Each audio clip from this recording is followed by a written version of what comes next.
Yeah, she is in here. Oh, yeah. Hey, Frank. Yeah, they said I could sit in on this classroom. Yeah.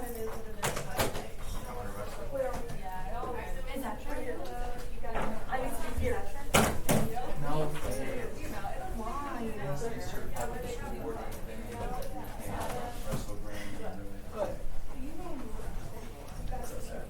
we can't just know. I don't think so. You should be certified. You should be certified. Yeah.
As you hopefully saw, we have some instructions at the front. So everybody needs to have a copy of the poem from the side table, a copy of the worksheet. We have paper versions over at the side table again, and also on Canvas. And we should all be working on question number 1 of the worksheet. We are looking for 2 words in either poem. We're just scanning through the poem and looking for words we don't immediately recognize and defining them. If you don't see any words that you don't already know the definition of, you are going to define extremity and interpose. Does anybody have any questions about that? What's the assignment called? What is the name of the Canvas assignment? It is the same as what's in our agenda for today, so Dickinson poems. It is under Dickinson poems. All right, we're going to spend 5 minutes looking up those definitions, and then we are going to learn about Emily Dickinson.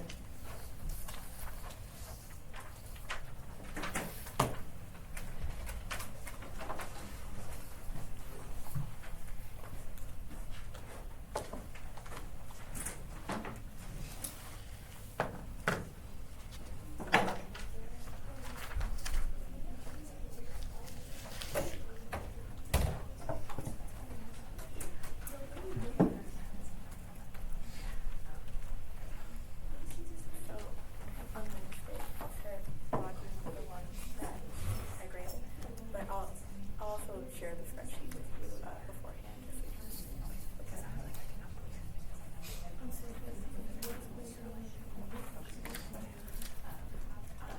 There was one student who just turned in one of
we're going to take 2 more minutes to work on our definitions, and then we're going to look at Emily Dickinson.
Alright, if you're not quite done with the definitions yet, you can quietly keep working on those, but we are going to briefly take a look at who our author is today.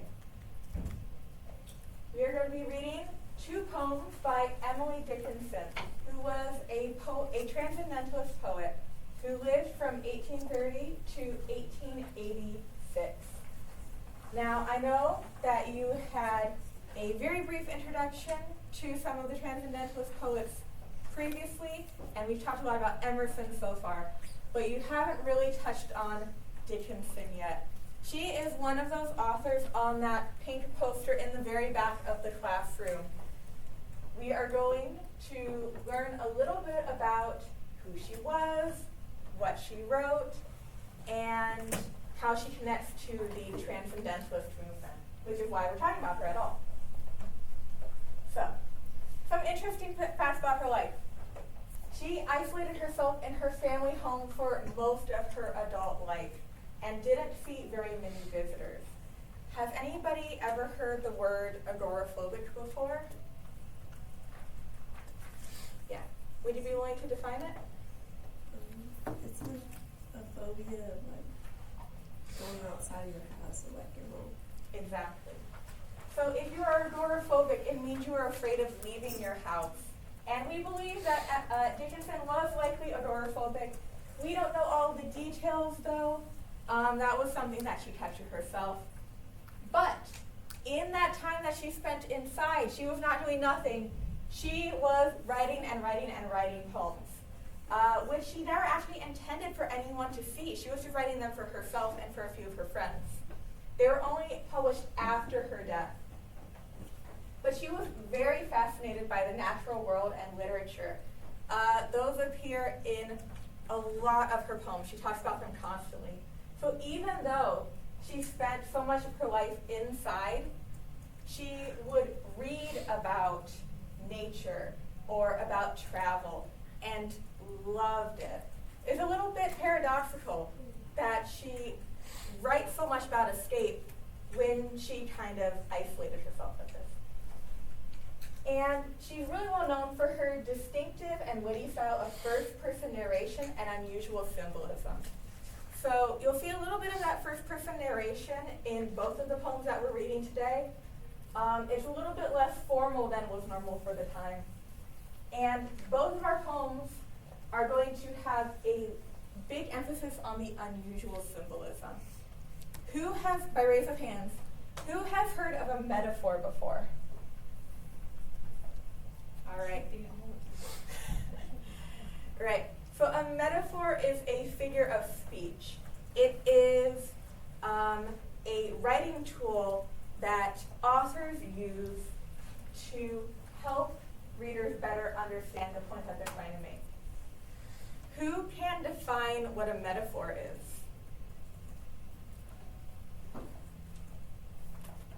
Yeah. Comparison between two things, usually like without like or as. A metaphor is a comparison between two different things without using the words like or as.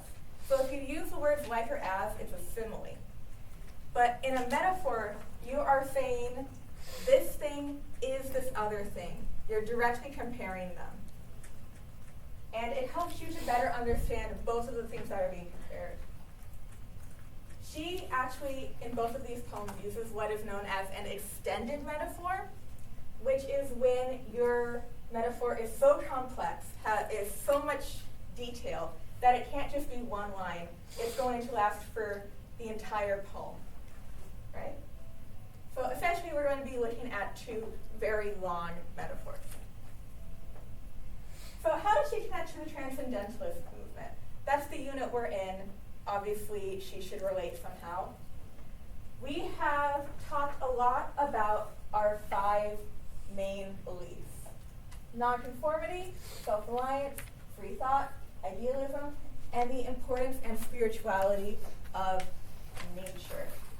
Out of those, the 2 which Dickinson best fits into are nonconformity and the importance and spirituality of nature. Who can define what nonconformity is? Yeah? Not committing to the conventional, not being with the orthodox. Right. Not submitting to the conventional, not following the orthodox. I love those vocabulary words. Yes. So, as I mentioned earlier, Dickinson spent most of her life inside. And she never had a lot of the roles that were expected of women at this time. This was the mid-1800s. So she lived through the Civil War, if that gives you a reference. During that time, a woman was expected to be a wife, a mother, and do housework. She didn't do any of those things. She spent all of her time writing, which was incredibly rare for a woman at the time. She also did not conform to the typical writing conventions of the day. She developed her own style. She doesn't always follow a strict rhyme scheme. She doesn't always use meter.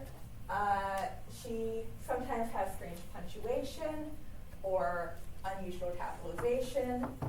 You'll see that in both of the poems, the unusual capitalization.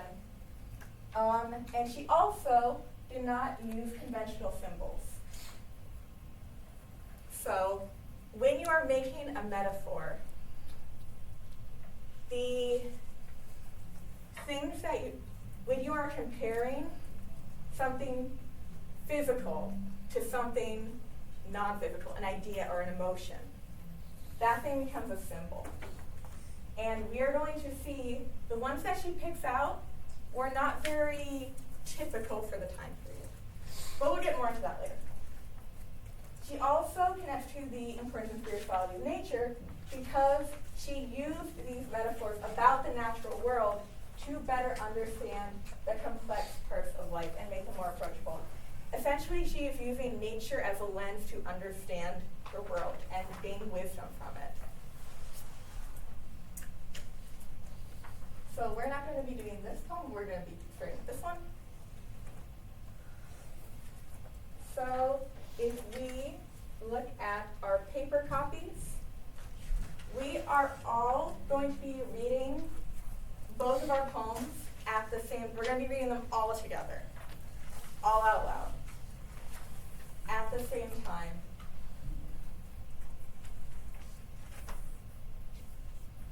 Yeah.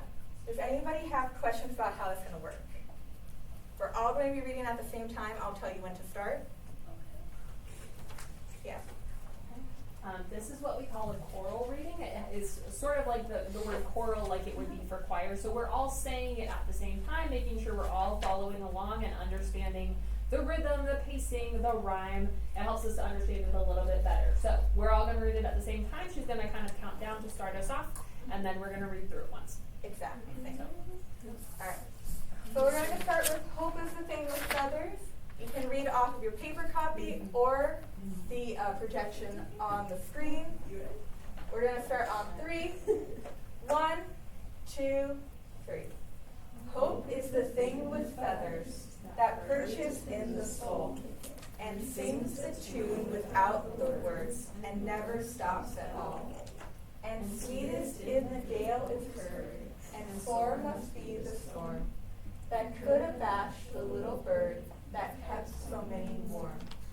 I've heard it in the chillest land and on the strangest sea, yet never in extremity it asked a crumb of me. All right, we're going to read through that one more time and then we're going to talk about it. Oh, there. All right. 1, 2, 3. Hope is the thing with feathers that perches in the soul and sings the tune without the words and never stops at all.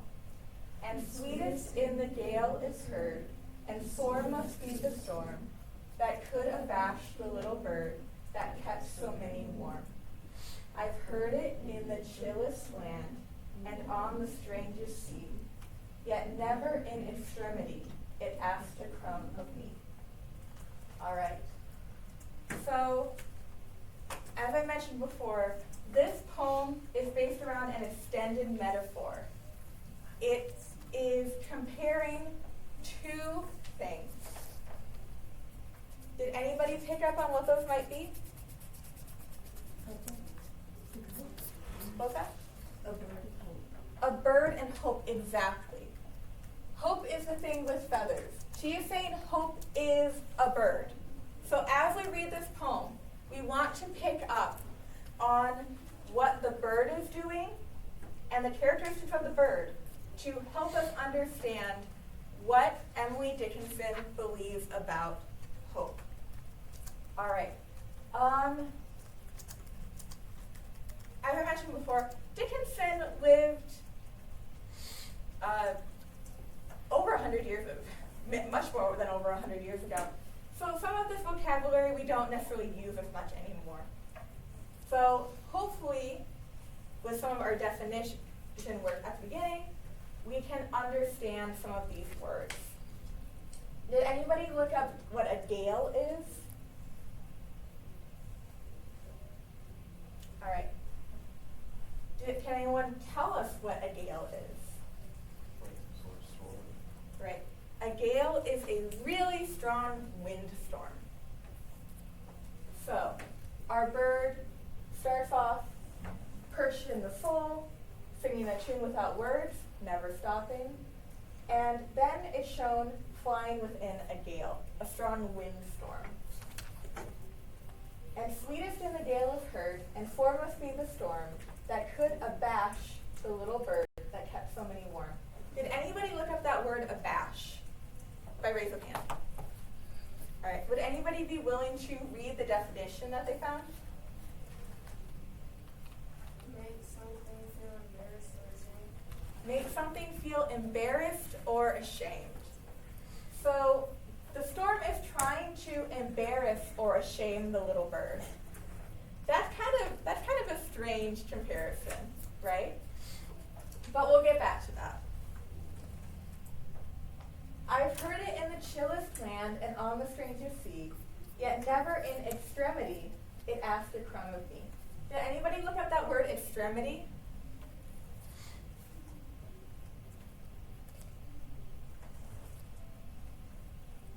All right. Can anybody tell us what an extremity is? Yeah? It's like the tail end of something to the Right. It's the furthest limits of something. So if we say the extremity of a body, that would be like your fingers or your toes. When you're talking about an extremity in general, it just means the furthest limits.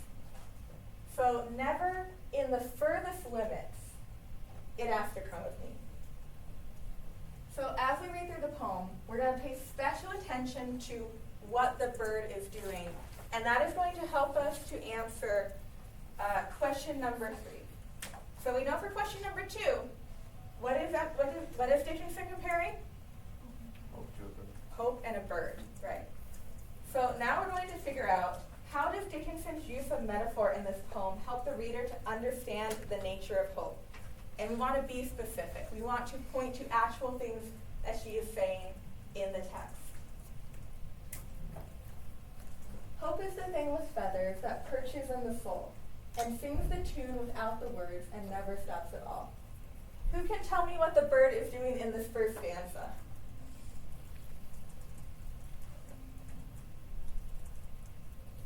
It's constant. constantly singing. It never stops. So we have a bird that is constantly singing a tune. But a tune without the words. That's a little bit strange, right? So if you think about a bird song, that doesn't have any words in it. It's just a melody. But if we think about that in the context of hope, what might be a song without words? Maybe, let's see, it's perched in the soul. So it's within us.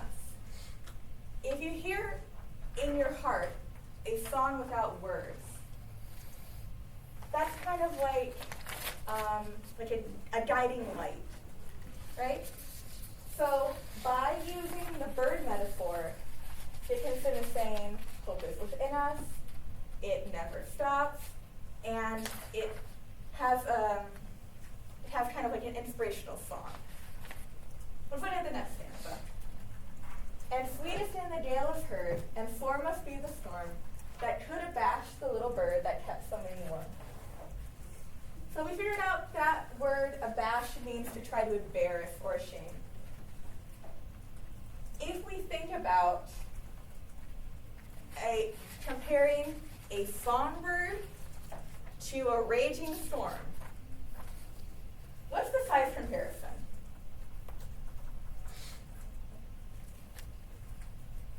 How does the size of a bird compare to the size of a storm? Right. The storm is so much larger than the bird. So that may kind of point us towards what hope is. So we have a tiny bird in a raging storm. And what is the storm trying to do? It's trying to shame the little bird. So if you think about in our life, if the storm represents challenges, maybe people are trying to shame us, maybe people are trying to beat us down, but the bird keeps going. So what does that say about hope?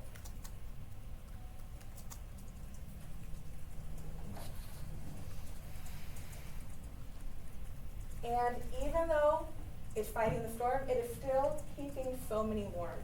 People are finding comfort in it.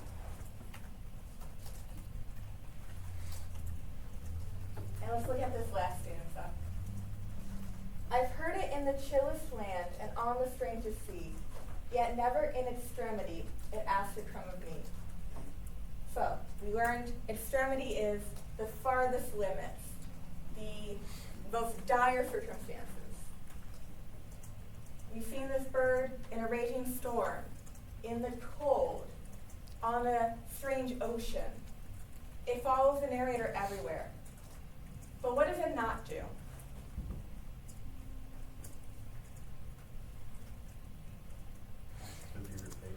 It never asks for anything in return. So let's take a minute to answer questions 2 and 3. What is Dickinson comparing it in the poem? And how does Dickinson's use of metaphor help the reader to understand what she believes about hope? For question number 3, we want at least 3 complete sentences and try to be specific. Point to actual details in the text.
that bird continue to follow the narrator even in difficult times. But even through all of that hardship, it never asked for anything in return. It didn't, so birds would eat its promise. Hope, which is represented at the bird, doesn't ask for anything in return. And also the song that we sing kind of.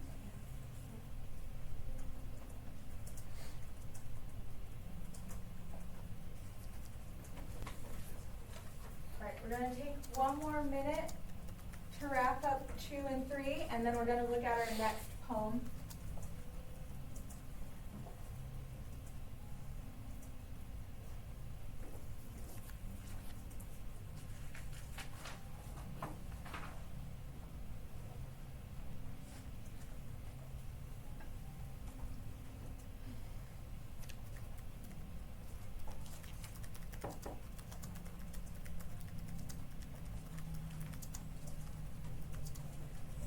Alright, we're gonna wrap up our thoughts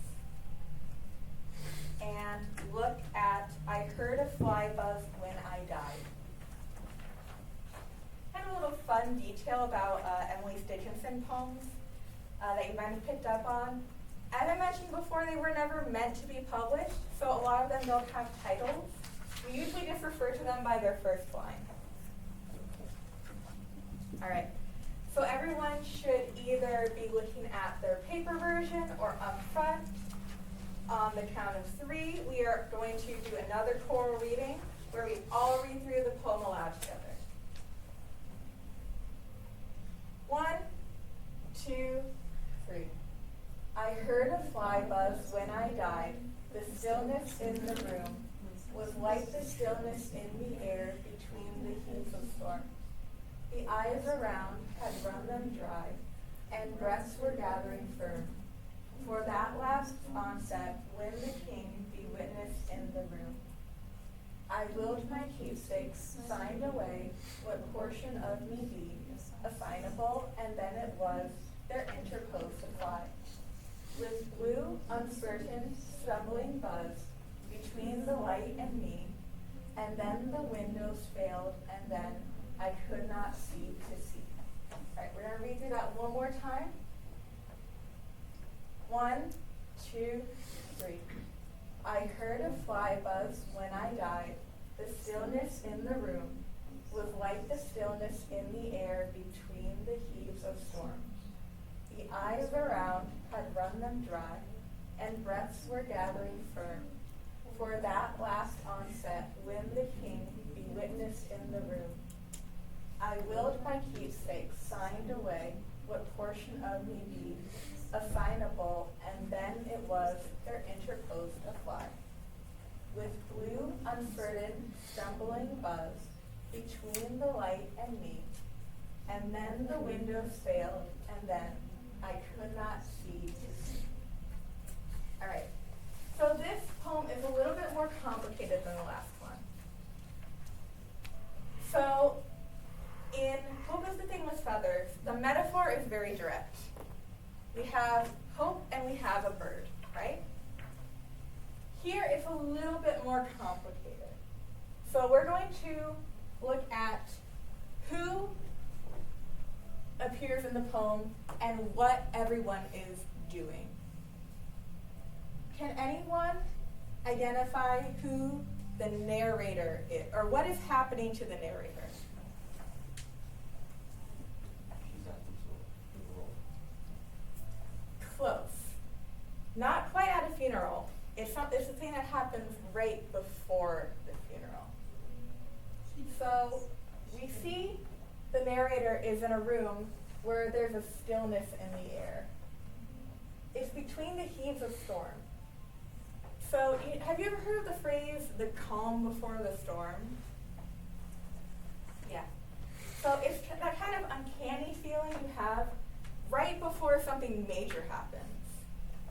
So we've got a stillness in the room of anticipation. Something big is about to happen. The eyes around had run them dry, and breaths were gathering firm. So people have been crying in this room. People have been crying quite hard because they were out of breath. For that last onset, when the king be witnessed in bit of an introduction into what precisely is happening. We know everyone is anticipating something and it's making them sad. For that last onset, when the king be witnessed in the room. This is the last time when the king will be seen by others in the room. Why is that? I willed my keepsakes signed away, with portion of me be assignable. So, who here, by raise of hands, knows what a will is? Right. Would anyone be willing to describe what a will is? Unless it's like an inheritance. It's a document you make up to tell everyone who you would like to give your things to after you die. So our narrator is in a room where everyone is anticipating something. Those people are sad. This will be the last time the narrator is in the room. And the narrator has created a will and told everyone who their possessions should go to. So based on all of those clues, what can we assume is happening?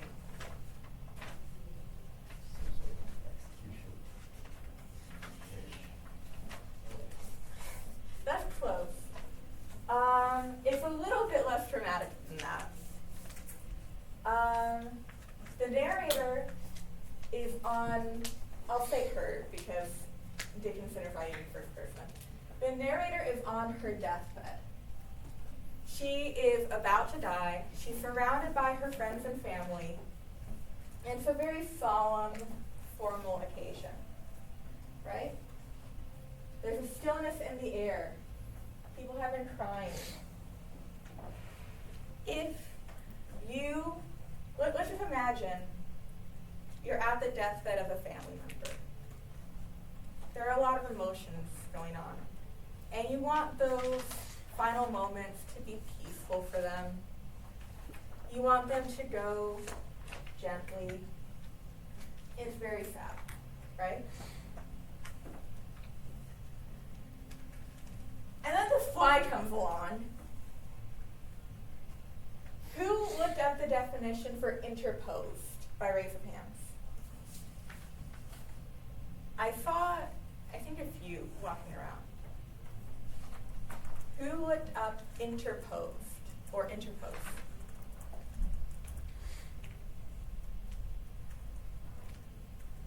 All right, well, oh, yeah. So be in between two things. To be in between two things.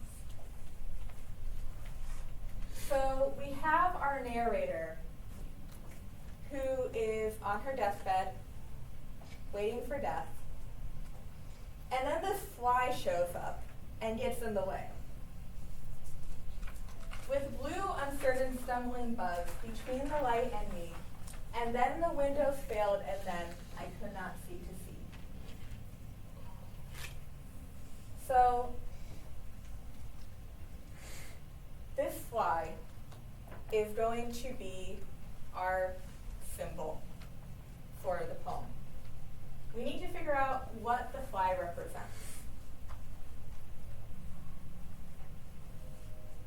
We have our narrator, who's about to pass away in this formal way. And then this stumbling, buzzing fly comes in. Who here has ever left a window open and a big fat fly comes buzzing in the summer? Pretty annoying, right? It's loud. You can't really tell where it's going to go. It's kind of dirty and gross. This isn't something that you would want at a formal occasion. And what does the fly do? It gets between the light and the narrator. This kind of has a dual meaning.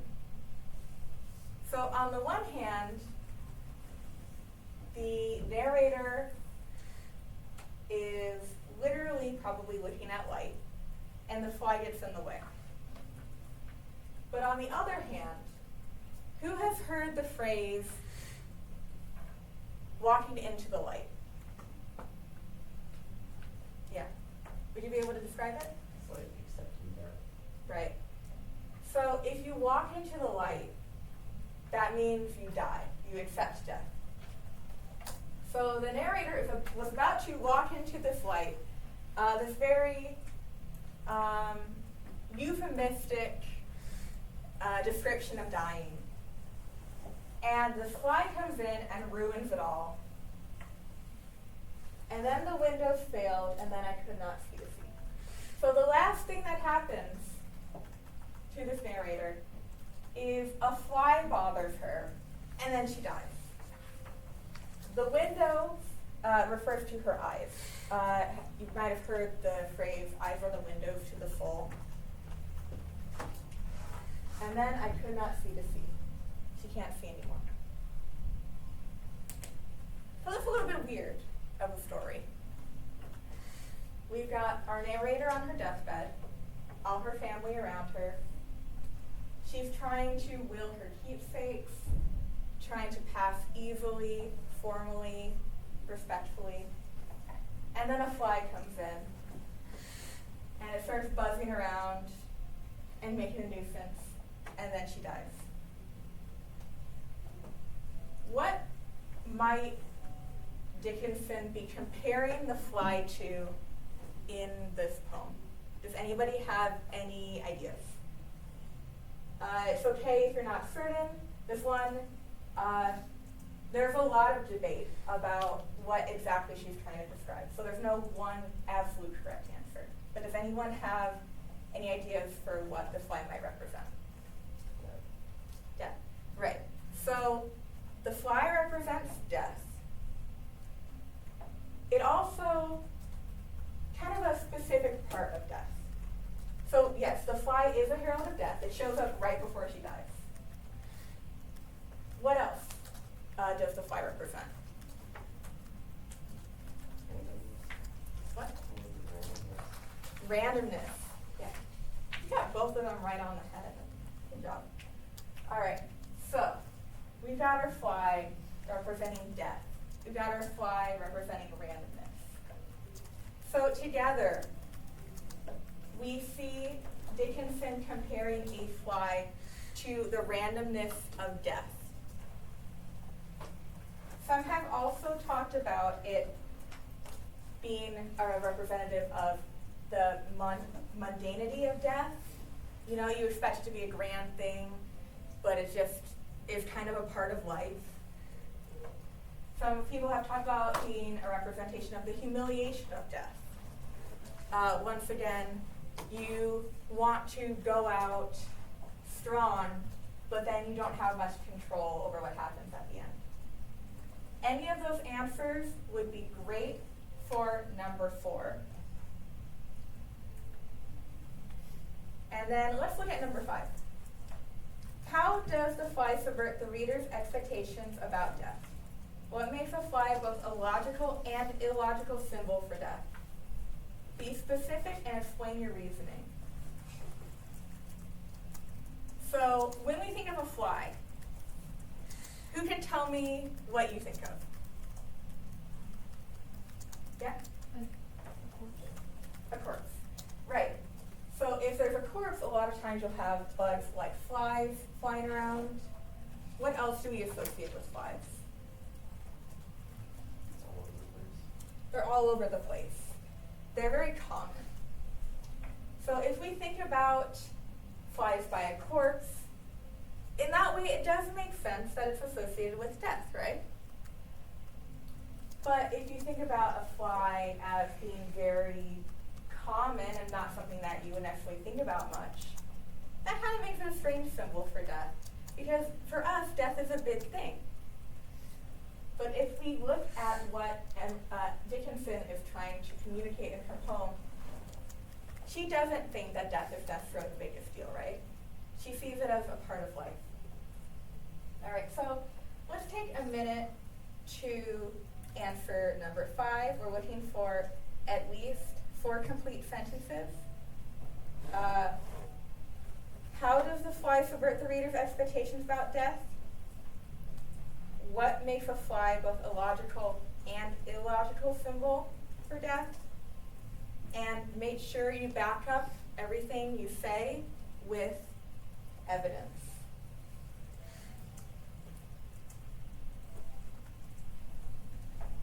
I'm going to take a minute and then I'm going to introduce you to the activity. You're probably going to be doing most of it tomorrow.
I'm seeing a lot of good work on questions 4 and 5. Don't worry if you haven't finished them yet. I'm just going to talk through what the activity is so that everyone is prepared for tomorrow. You are going to be writing a poem that describes a part of life by comparing it to something from nature. So, like Dickinson, you're going to be creating an extended metaphor. So you can pick from the elements in the table below on the paper, or come up with your own. We just have some examples in case you're having trouble coming up with ideas. This poem does not need to rhyme, but it can if you want it to, and it should be at least 6 lines long. So 6 to 12 lines, ideally. I know that none of you are professional authors. I'm not expecting this to be award-winning or anything. What is important is that you are creating that metaphor by comparing something from nature to something from life, explaining that part of life by using the part of nature. And it should be at least 6 lines long. All right, so you can start working on the poem. You'll have some time to work on it tomorrow. You can finish up the worksheet questions, and you can, in a few minutes, put the worksheet in the trays to pick up tomorrow, even if it is incomplete. We've got about 2 minutes left, so if you want to take a look at your 2 different options and maybe make a connection, you could write that down while this is fresh in your mind. Otherwise, because that will help you to get your work started tomorrow, we're just going to take our first 10 minutes or so to work on our last question here tomorrow. So with the printed out poems, make sure those get back to the counter. If you had your questions on paper, if they are in our turn-in tray, I will pass them back to you tomorrow. If you take them with you, it will be your responsibility to bring those back. Okay? So we're taking our first 10 minutes or so to finish up question 6 tomorrow.